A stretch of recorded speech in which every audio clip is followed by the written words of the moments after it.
Hello and welcome. You're watching Head to Head. I'm Carrie Oderman with UATV. The State Hydrographic Service of Ukraine calls for the establishment of a maritime border with Russia. As of now, Russia keeps hindering navigation to Ukraine's Azov ports. Since mid-May, the Russian Federation has carried out more than 750 illegal detentions of ships sailing to the ports of Berdyansk and Mariupol. The ports on Azov are thus suffering huge losses. What is capable of forcing Russia to become more talkative and agree to bring the topic of maritime border to the negotiation table? To answer this question, we welcome to the studio today Professor Borys Babin, Chief Research Consultant at the Institute of Legislation of the Verkhovna Rada of Ukraine. Thank you for visiting us today. And thank you for hospitality. Our international viewers might not be aware that this is a problem right now. And this problem have historic grounds as conflict between Russia and Ukraine. Russian aggression have long roots, and some issues like Tuzla case in 2003 was the start of attempts of Russian Federation to control the Azov Sea. They think the Azov Sea is very important for their strategic interests. And the main goal of Russia was to take the sea off of the international maritime law.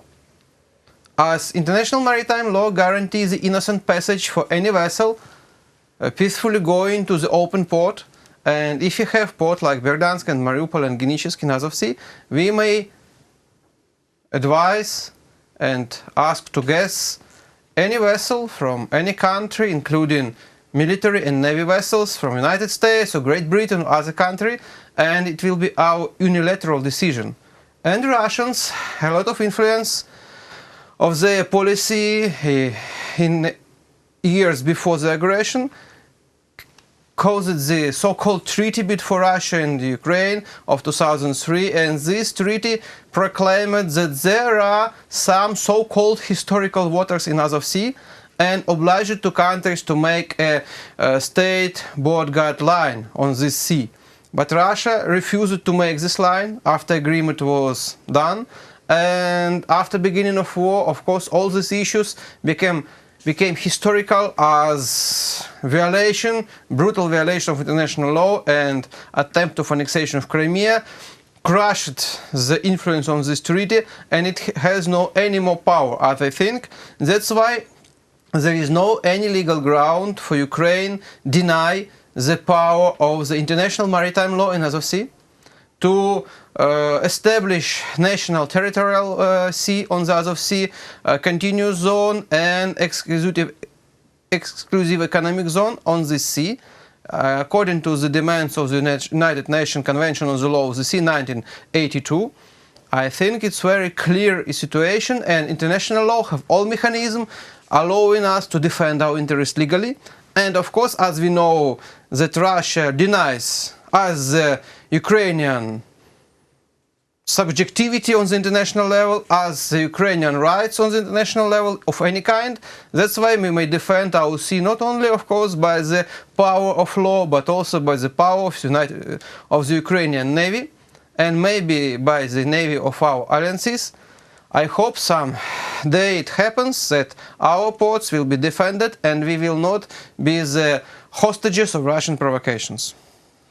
When Crimea was illegally annexed by Russia in 2014, they soon started a major construction project, the Crimean Bridge, that connected the annexed Crimea with the Russian mainland. They used the argument of this bridge and keeping this bridge safe as one of the reasons that they need to control traffic going in and out of the Azov Sea.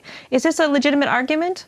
No, as every lawyer knows that any illegal issue cannot be ground of any legal demands.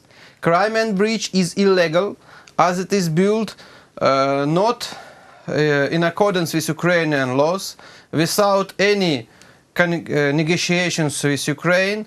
This bridge violates Ukrainian legislation, and all passing this bridge without Ukrainian border and custom control are violation Ukrainian legislation. That's why the presence of this bridge is not a factor of international legal character, and it have no any influence to the obligations of Ukraine.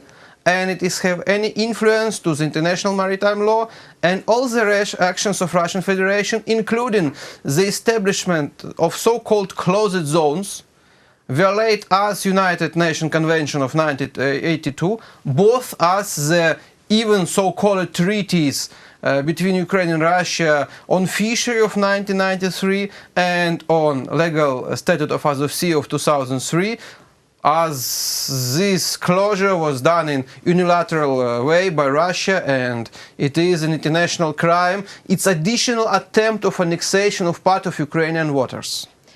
Well, recent history has established that Ukraine often has to fight for itself and play the long game. International law, if they would bring complaints, it would take a very long time to be enforced, if at all. What kind of countermeasures are really available to Ukraine? As the first step, we must stop the negotiations with Russia in relations of fishery of Azov Sea, as they are very dangerous for our international legal position. And even not stopping it, we must do it in compliance with Ukrainian national interest, not singing the protocols, annual protocols on fishery of Azov Sea that we done every year with Russia, that de facto establish our not very well grounded positions as to the statute of the sea, so to the statute of the Crimea. It's very dangerous issue. As for me, we must immediately stop it and do all other issues in fishery related to this basin in compliance with international law. And of course, our suits are welcome as to the tribunals, so to the arbitrary that we held in Hague. But as for me, those issues are not enough. We should establish the international legal statute of Azov Sea before the decisions of those claims. As we may see, now Russia declares that Treaty of 2003 makes impossible the international law implementation on the Azov Sea, and there are risks that such position may be reflected in the decision of international bodies. It's absolutely unacceptable for Ukrainian national interest. We must immediately declare the territorial water continuous zone and executive economic zone on the Azov Sea. More, we have lines established regarding to the international law that allows us to count those aquatorias. Those lines were approved by the United Nations. They are on the United Nations website from 1998, and nobody rejected it till now. We have those lines, we have our legal grounds, and we must start it. From other side, we must declare the situation regarding to the occupation, as we cannot control those waters around Crimea. And as I know, the State Hydrographic Agency and other structures like Ministry of Infrastructure already declared that those waters are occupied regarding to the international law, and declared that those spots are closed regarding to the international law. But also we may demand from the International Maritime Organization and maybe from United Nations the special statute of region of waters around Crimea with limitation of trade navigation, as nobody now guarantees the safety of such navigation in those waters.